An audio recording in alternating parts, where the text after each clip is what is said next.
오늘 에베소서 5장 18절부터 21절까지 말씀을 통해서 성령 충만을 받으라 라는 제목으로 말씀을 증거하겠습니다. 일반적으로 우리는 성령이라는 단어가 딱 나오면 자연스럽게 나도 모르게 특별한 은사 같은 것들이 연상됩니다. 방언을 한다든지 병을 고치고 귀신을 쫓는다든지 성령 하나님에 대한 언급만 나오면은 그런 것들이 우리에겐 연상됩니다. 또는 막 소리 지르면서 열정적으로 기도하는 장면, 또는 기도원 같은 것들이 자연스럽게 연상됩니다. 근데 우리가 신앙생활을 해보면 알지만 신앙생활이 한 일주일 기도원 갔다 왔다고 우리의 신앙의 삶의 내용들이 확 바뀌거나 영적으로 몇 단계 확 뛰어오르고 그러지 않습니다. 금식기도 중하고 필요하죠. 근데 금식기도 했다고 우리가 갑자기 특별한 영적인 사람으로 며칠 사이에 변하고 그러지 않습니다. 부흥회 필요하죠. 며칠 동안 집중적으로 하나님 말씀을 듣고 배우는 것 필요합니다. 그리고 그런 걸 통해서 우리가 큰 하나님의 은혜를 또 체험하기도 합니다. 근데 3박 4일 집중적으로 말씀을 들었다고 은혜 받고 도전되고 게을렀던 내가 다시 열심을 갖게 되고 좌절했던 내가 다시 하나님께 뜨거운 마음을 가질 수는 있죠.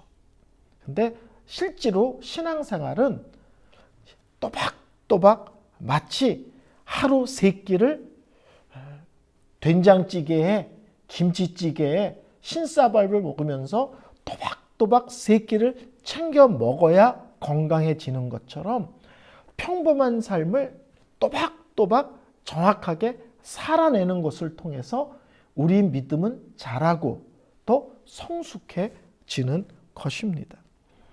마귀의 전략 중에 하나가 성령 하나님 안에서의 삶을 마치 특별한 영적으로 특별한 사람들만 그런 것들을 체험하며 살 수 있는 것처럼 또 특별한 때만 그런 것을 체험할 수 있는 것처럼 자꾸 마귀가 우리를 속입니다. 그렇지만 성경에서 요구하는 것은 특별한 장소에 가야만 그런 성령의 특별한 은혜를 체험할 수 있다. 특별한 사람들만 성령의 은혜를 체험할 수 있다. 이게 아니라 예수 믿는 모든 사람들이 성령 안에서 매일 매순간 믿음의 삶을 살아내기를 실제로는 요구하고 있습니다. 오늘 우리가 읽은 본문이 아주 간단하게 얘기하죠. 술 취하지 말라 이는 방탕한 것이니 오직 성령 충만을 받으라 이렇게 말씀하고 있습니다. 그럼 성령 충만을 받으려는데 성령 충만이 뭐냐 이거죠. 성령 충만이 뭐냐. 오늘 성경은 첫 번째 술에 대한 얘기를 먼저 합니다. 술 취하지 말라 이는 방탕한 것이니 그러면서 술을 방탕과 연결시키고 있습니다. 술에 빠져 살면 그렇죠? 인생이 그냥 술에 이끌려 살면 그 끝은 비참한 거죠. 그래서 우리들에게 먼저 경고합니다. 술에 빠져 살지 말아라. 술에 끌려다니지 말아라. 술에 매여서 살지 말아라. 그 방탕한 것이야. 그 끝은 결코 아름다울 수 없어. 이렇게 경고하면서 시작합니다. 그러면서 술 취하지 마. 그 다음에 술 취하지 마는 것과 비교해서 얘기하는 게 성령 충만을 받아. 이렇게 얘기를 하고 있습니다. 성령 충만을 받으란 말은 쉽게 풀면 성령 안에서의 삶을 분명하게 살아내. 실제로는 이 말씀입니다. 여러분, 충만이란 말을 들으면 어떤 게 생각이 나요? 컵이 있는데 컵이 빈 컵이야. 그래서 거기다 물을 부어. 물을 부는데 점점 뭐가 돼? 나중에 물이 가득 차서 막 흘러 넘쳐. 여러분 혹시 충만이라는 단어를 그런 식으로 이해하고 있지는 않습니까? 컵에다 물을 붓는데 반이 찬 게 아니라, 끝까지 찬 게 아니라 넘쳐서 막 바닥까지 절절절절 흐를 정도의 모습. 그게 충만인가? 이렇게 생각할지 모르지만 성령 충만을 받으란 말은 그런 뜻이 아닙니다. 저는 요새 제주에 술 먹는 분들이 별로 없지만 옛날에는 정말 술에 빠져 사시는 분들이 제주에 많았습니다. 근데 술에 빠져 사는 사람들을 보면 술을 먹으면 사람이 돌변해요. 그렇죠? 전부 다 예수 믿는 사람들만 주위에 계셨어요. 술을 먹으면 사람들이 갑자기 용감해지는 사람 보셨어요? 막 소리 지르고 막 큰 소리 빵빵 치고 막 무서운 것 없고 막 자기보다 목 하나 큰 사람한테 덤빌래? 막 이러고 한번 해보자는 거야. 근데 평소에는 눈도 못 마주치는 사람이 술만 먹으면, 그래서 얼마나 용감한지 어떤 사람은 전봇대랑 싸우잖아요. 막 들이받고 비켜 안 비켜? 이놈의 자식이 막 그러면서 전봇대를 들이받고. 그러니까 술을 먹으면 사람이 용감해지는 사람이 있잖아요. 또 어떤 사람은 술을 먹으면 갑자기 입이 트이는 사람이 있어요. 뭐라고 얘기하면 쭈삣쭈삣 하는데요. 술만 들어가면 말이 그냥 솔솔솔솔솔. 저 사람이 저렇게 말을 잘했나? 어떤 사람은 술을 먹으면요, 이게 일본 말을 써야 피부에 확 와닿는데 기마이가 아주 그냥 아빠 10달러만 줘. 그럼 10달러가 왜 필요한데? 어디에 쓸 건데? 막 이러다가 술만 들어가보면 식구들 앉혀놓고 다 100달러씩 막 나눠줘. 그리고 이제 정말 소심한 아빠는 그 다음날 다시 모아놓고 다 내놓으라고 그러죠. 그리고 10달러로 다시 바꿔주죠. 근데 술을 먹으면 막 10달러를 막 100달러 같이, 100달러를 10달러처럼 막 식구들한테 막 거금을 막 나눠주고 막 쓰라고 그러죠. 그러니까 술을 먹으면 사람이 바뀌는 거예요. 여기서 성령 충만이라는 것은 술을 먹으면 술이 그 사람을 지배해. 술을 먹으면 그 사람이 돌변해. 그러는 것처럼 성령 충만을 받으란 말은 성령 안에서 아주 정확하게 표현하면 성령의 지배를 받으라. 성령의 다스림을 받으라. 성령의 인도하심을 받으며 살아라. 이런 겁니다.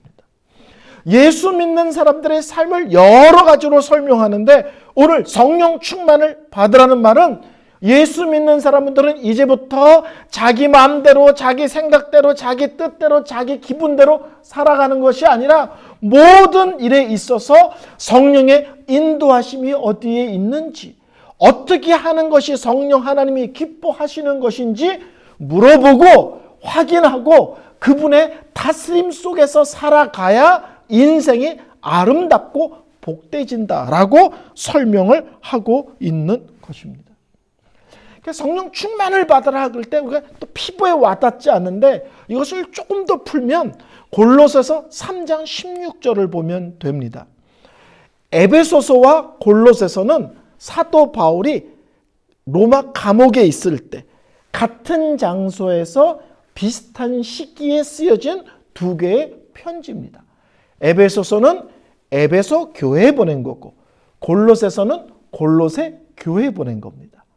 그래서 여러분들이 에베소를 읽다가 조금 이해가 안 돼. 그러면 골로새서를 보면 또 바르게 풀어놨고요. 골로새서를 보다가 이해가 안 되면 에베소서를 보면 조금 더 표현이 달리 설명되어 있어요. 그래서 두 개의 성경을 흔히 쌍둥이 서신이다 이렇게 설명합니다. 자, 에베소서 5장 18절부터 성령 충만에 관계된 내용을 쭉 읽으시고 골로새서 3장 16절부터 읽으시면 내용이 거의 똑같습니다. 성령 충만과 관계된 내용이 다 똑같습니다. 근데 에베소서는 성령 충만을 받으라 그렇게 되어 있는데 골로새서 3장 16절은 뭐라고 써 있냐면 그리스도의 말씀이 너희 속에 풍성히 거하여 이렇게 써 있어요. 에베소서는 성령 충만을, 골로새서는 말씀 충만이라고 설명해 있어요. 근데 그 다음 내용이 다 똑같아요. 그 다음 내용이, 그 밑에 내용이 말씀 충만했을 때 삶의 내용과 성령 충만했을 때 삶의 내용이 같아요. 근데 첫 문장만 달라. 이쪽은 성령 충만, 이쪽은 말씀 충만. 성도 여러분, 성령 하면 은사를 먼저 떠올리지 마시고 성령 하면 먼저 예수님을 떠올리셔야 돼요. 성령님이 이 땅에 오셔서 하시는 가장 첫 번째 일이 뭐냐면 예수 그리스도가 누군지를 드러내시고 예수님이 하시는 일들을 높이는 것을 성령님이 하세요. 그러니까 성령님은 이 땅에 오셔서 첫 번째 주 사역이 누구냐면 예수를 드러내고 예수를 알리고 예수를 높이는 거예요. 그래서 성령님의 별명 중에 하나가 그리스도의 영, 예수의 영이에요. 그러니까 성령님은 오셔서 자기를 드러내는 것이 아니라 주 사역이 예수를 드러내는 거예요.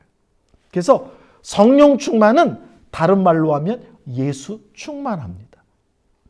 여러분이 사도행전을 읽어보시면요. 사도행전은 성령의 역사가 많이 나타나잖아요. 근데 사도행전을 잘 읽어보세요. 사도들은 성령이나 은사를 강조하지 않아요.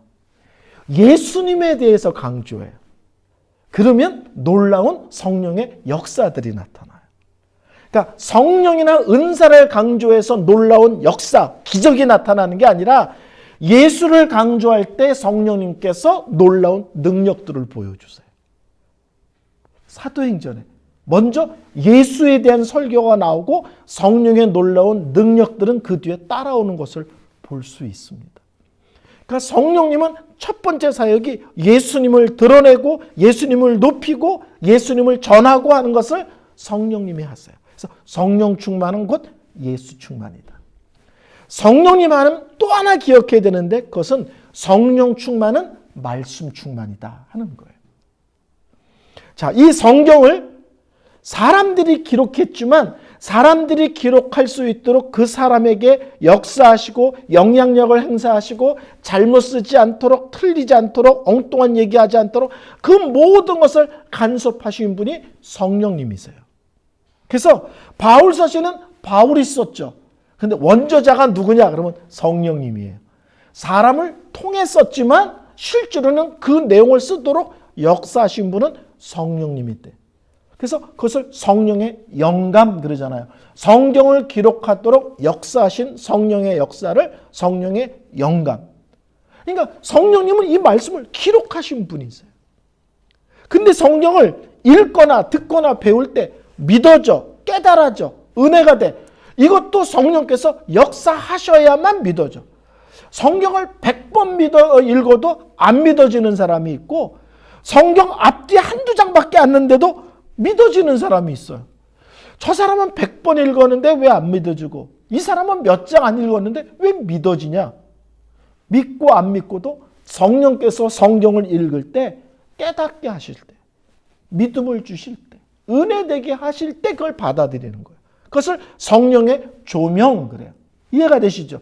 기록하시는 역사는 성령의 영감. 듣거나 배우거나 읽거나 할 때 은혜되고 믿어지고 깨달아지고 확신 주고 하는 것은 성령의 영감. 그래서 성령님은 성경을 기록하신 것도 성령님, 이 성경을 통해서 은혜 주시고 믿어주게 하는 것도 성령님인 거예요. 그러니까 성령님은 말씀을 통해서 항상 역사하십니다. 그래서 성령 충만은 다른 말로 하면 말씀 충만이에요. 그래서 우리는 성령님 하면 첫 번째 딱 떠오를 게 예수. 또 하나 성령님 하면 떠오를 게 성경 말씀, 하나님 말씀. 이게 떠올라야 됩니다. 그래서 성령 충만을 받으란 말은 성령의 다스림을 받아라, 성령의 인도하심을 받으란 말인데 이것을 다른 말로 하면 너의 마음에 항상 하나님 말씀이 풍성하여 그 말씀이 너희들을 다스리게 하라, 너희들을 지배하게 하라, 이런 말씀입니다. 그래서 성령님의 별명이 이 말씀과 관계돼서는 말씀의 영, 진리의 영, 또 이렇게 성령님을 불러요. 그러니까 성령님은 별명이 많아요. 하나님의 영, 그리스도의 영, 성결의 영, 예수의 영, 말씀의 영, 진리의 영, 보혜사, 별명이 많습니다. 그래서 성령 충만은 성령의 지배를, 다스림을, 인도하심을 받으며 살라는 것인데, 어떻게 성령께서 나를 인도하시고 다스리시고 간섭하시나? 말씀을 통해서. 말씀을 통해서. 그래서 성령님과 말씀은 항상 같이 갑니다. 여러분이 정말 성령 충만하기를 원하시면 하나님 말씀을 열심히 읽고 묵상하고 그 말씀대로 사는 일에 마음을 모으는 것이 우선돼야 돼요. 그러니까 말씀 빼고 성령은 없어요. 그래서 한국 교회는 답답한 게 뭐냐면, 기도 열심히 하는 사람들은 성경을 안 읽어요. 성경을 열심히 읽는 사람은 기도를 안 해요. 이게 문제인 거예요. 이게 문제인 거예요. 그래서 꼭 문제가 생겨요. 그래서 기도는 안 하고 성경만 열심히 읽는 사람은 결국 남 가르치려고 하들고, 잘난 척 하려고 그러고, 아는 척 하려고 그러고, 남 가르치려고 이래요. 그래서 참 많이 아는데 주위의 사람들이 피곤해요. 근데 그냥 기도 성령하고 성경을 아는 사람은 뭐 뜨끈뜨끈한 걸 뭘 체험했네, 들었네, 보는데 말을 하면은 영 말씀하고 맞아 떨어지지 않는 엉뚱한 얘기들을 해요. 믿으실지 모르겠지만 제가 신학교 때 도서관에 묻혀 살았습니다. 믿으실지 모르겠지만. 근데 저랑 단짝 친구가 하나 있었는데 저랑 똑같아. 호르몬이 외아들이야. 그래서 둘 다 좀 환경이 비슷해서 친해요. 근데 이 친구는 그냥 성령파야. 매일 기도원 가서 기도만 해. 하루는 저한테 찾아와서 그랬어요. 도서관에 앉아있는데, 야, 이전도사, 어떻게 하루 종일 성경만 들여다보고 연구를 하냐. 자기랑 같이 기도원 가서 그냥 성령의 특별한 체험을 좀 하면 66권이 뚫린다는 거예요. 성경을 앉아서 공부하지 말고 산에 가서 기도하면 성령께서 다 뚫리게 하는데 왜 이렇게 답답하게 앉아있냐고. 자기라 보고 기도 가서 주여 삼창 하자는 거예요. 근데 그 친구가요, 얼마나 잘 뚫렸냐면요, 66권을 뚫고 나갔어요. 그래서 지금 이단 소리 들어요. 얼마나 잘 뚫렸는지 66권을 뚫은 게 아니라 66권을 뚫고 나가버렸어. 무슨 말인지 아시죠? 우리가 열심히 기도하고 열심히 성령의 은혜를 사모하는 것만큼 말씀에 집중하지 않으면 우리의 신앙이 엉뚱해집니다. 열심히 성경을 읽지만은 기도하며 성령의 은혜와 인도하심이 예민하게 사모하고 겸손한 마음을 갖지 않으면 뭔가를 많이 아는데 주위에 있는 사람들을 다 피곤하게 하는 그런 사람이 되어집니다. 그래서 항상 기억하세요. 성령님은 성경이라는 레일 위를 달리신다. 레일 알죠? 기차 레일. 성령님은 역사하시는데 어떻게 항상 성경이란 바탕 위에서 역사하신다는 거예요. 그래서 우리가 어떤 특별한 체험을 했을 때 이것이 성령께서 주시는 체험인지 아닌지를 분별하는 게 간단해요. 성경의 내용과 같은 선에 있는가 아닌가. 왜? 성령님이 성경을 기록하셨기 때문에 어떤 체험을 해도 성경의 원리와 벗어나면 그것은 성령이 주신 체험이 아니고요. 어떤 체험인데 성령께서 기록된 내용과 같은 내용으로 그것이 채워지면 이것은 성령께서 나에게 특별하게 주시는 은혜구나. 특별하게 주시는 붙드심이구나. 이렇게 분별하는 거예요. 뜨끈뜨끈한다. 성령님이다. 뭐가 보인다. 성령님이시다. 뭐가 들린다. 성령님이다. 그게 아니에요. 성경을 통해서 내가 체험한 모든 것을 비추어 봐야 되는 거예요. 세상이 뒤집어지는 특이한 신비 체험을 했어도 성경 말씀에서 벗어나면 성령께서 역사하신 것 아닙니다. 아멘? 성령님이 성경을 기록하셨고 성경을 통해서 역사하시고 자신의 일하시는 것을 성경에 비추어서 분별하도록 하셨습니다. 그래서 우리 교회 성도들이 성경을 읽고 듣고 배우는 일에 열심하는 것이 성령 충만한 삶의 첫걸음이고 기본입니다. 그래서 성령님과 말씀은 손잡고 같이 가는 거지 따로 가는 것이 아니다입니다. 충만이 뭐라고요? 물이 콱 해서 넘치는 게 아니고 넘치는 게 아니라 성령의 다스림을 받아라. 성령의 인도하심을 받으며 살아라. 근데 어떻게 하는 건가요? 첫 번째 기본이 말씀을 통하여 성령님은 우리에게 인도하심과 깨달음을 주신 것이 가장 기본적인 인도하심의 원리다라는 것입니다. 두 번째, 성령 충만을 받으라 한 말은요, 이렇게 특별한 때, 특별한 장소에서 성령 충만을 받으라 이런 게 아니라 매일의 삶 속에서 매 순간 성령 충만한 삶을 살으라는 거예요. 우리는 성령 충만하면은 부흥회 가면 성령 충만 받아야지 이런다고요. 기도원 가서 성령 충만 받아야지 이런다고요. 그게 아닙니다. 예? 우리가 1월 1일 되면은 오늘 쌀밥 먹어야지 이러지 않잖아요. 예? 쌀밥은 그냥 날마다 먹는 거잖아요. 성령 충만은 특별한 영적인 어떤 것이 아니라 일상적인 매일의 삶 속에서 우리 삶 속에서 이루어져야 될 믿음의 내용입니다. 날마다 성령의 인도하심을 받고 사십시오. 성령이 나의 삶 속에 간섭하시며 주장하시는 것에 예민하십시오. 무엇보다도 철저히 성령을 의지하며 사십시오. 이런 것입니다. 그래서 나의 모든 영역이 나의 생각, 나의 의지, 나의 감정, 어떤 계획, 또 어떤 것을 결정하는 것, 이 모든 게 성령의 다스림 안에 있으라는 거예요. 또 이런 얘기 들으면 어떤 사람, 완전히 숨 막히는 인생 아닙니까? 이렇게 생각하는 사람들이 있죠. 그런가요? 고속도로를 달리는데 80마일로 달리십시오.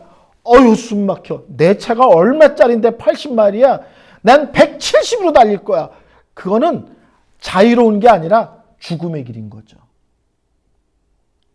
중앙선을 그어놨어. 이 선을 넘지 마십시오. 왜 나보고 넘어라 말아라 간섭을 하고 잔소리를 해? 나는 고속도로 달릴 때 막 지그재그로 막 넘나들면서 막 운전할 거야. 그게 자유예요? 죽는 거죠. 그러니까 성령 안에서 살아라. 성령의 인도하심을 받으며 살아라. 날마다 성령을 의지하며 살아라. 성령이 나의 삶에 어떤 것을 원하시는지 예민하게 살피고 순종하며 살라는 것은 내 삶을 통제한다는 뜻이 아니라 내 삶을 가장 안전하고 복되고 귀하게 사는 삶이 성령 하나님의 간섭 안에서 사는 삶이기 때문에 그런 것입니다. 그래서 우리는 자유롭다는 것과 하나님의 간섭 속에 살아간다는 게 충돌된다고 생각하는데 아니요. 이것이 안전하고 복되기 때문에 우리를 하나님이라는 울타리 안에서 살기를 원하시는 겁니다. 그래서 성령 충만은 특별한 장소에서 특별한 사람만이 아니라 예수 믿는 모든 사람들이 날마다의 삶 속에서 크고 작은 일들 속에서 성령 충만한 삶을 살아야 되는 것입니다. 충만. 두 번째, 모든 성도들이 매일의 삶 속에서. 세 번째는 성령 충만을 받으란 말은요, 명령문입니다. 선택이 아니에요. 예? 성령 충만은 오순절 순복음 사람들만 해당되고 장로교인들은 해당이 안 됩니다. 이런 게 아니고 모든 사람들이 무조건적으로 살아야 되는 삶입니다. 예수 믿는 모든 하나님의 백성들은 모두 다 날마다 성령 충만한 삶을 살아야 된다. 이렇게 살도록 힘쓰고 애쓰고 마음을 모으지 않는 것은 하나님의 말씀에, 하나님의 기대에, 하나님의 명령에 불순종하는 것이다. 입니다. 저는 신앙생활이 힘든 것은 다른 것이 아니라 신앙생활을 부흥회 때 3박 4일 산기도 가서 일주일 동안 기도하고 내려오는 이런 것으로 정하지 않고 평범한 매일의 삶을 요구하기 때문에 힘든 거예요. 특별하게 며칠만 반짝하면 되는 게 아니잖아요. 그렇죠? 그래서 기독교의 놀라움은 있는 그대로 오라. 근데 온 뒤에는 마음대로 살면 안 돼. 하나님이 정하신 룰대로 살아야 돼. 근데 그것은 너희들을 숨막히게 가두는 것이 아니라 거기에 안전이 있고 거기에 참 기쁨이 있고 거기에 참 평안이 있고 거기에 참 행복이 있기 때문에 하나님이 믿음이란 울타리, 성령이란 울타리, 성경이란 울타리를 쳐놓고 그 안에서 살라고 끊임없이 요구하는 것입니다.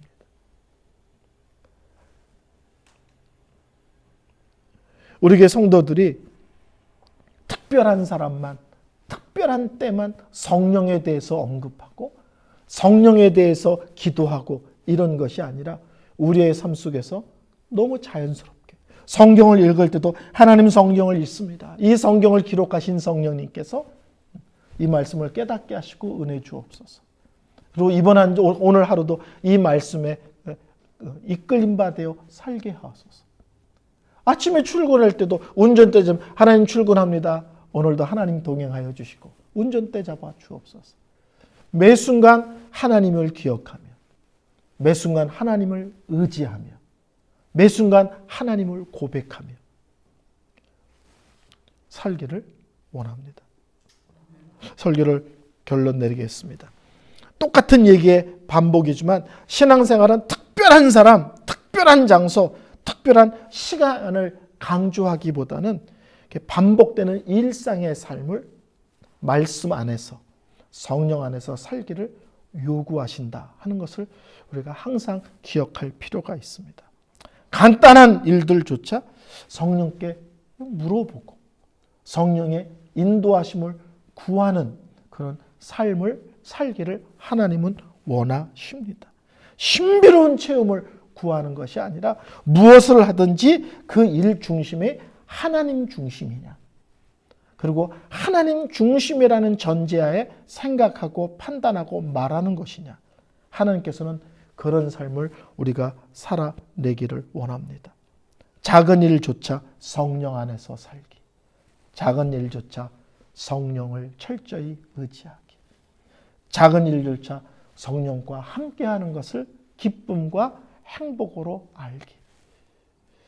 작은 일조차 하나님께 여쭈어 보고 하나님의 마음과 뜻이 어디에 머물든지를 확인하고 움직이는 삶. 이런 것들을 성경에서는 요구하고 있습니다. 우리 성도님들이 이번 한 주도 성령과 말씀, 성령 충만은 곧 말씀 충만인 이 두 가지 분명한 원리를 붙들고 또박또박 성경을 읽고 또 성경을 배우고 하면서 아름답게 살아가는 한 주가 되시기를 바랍니다.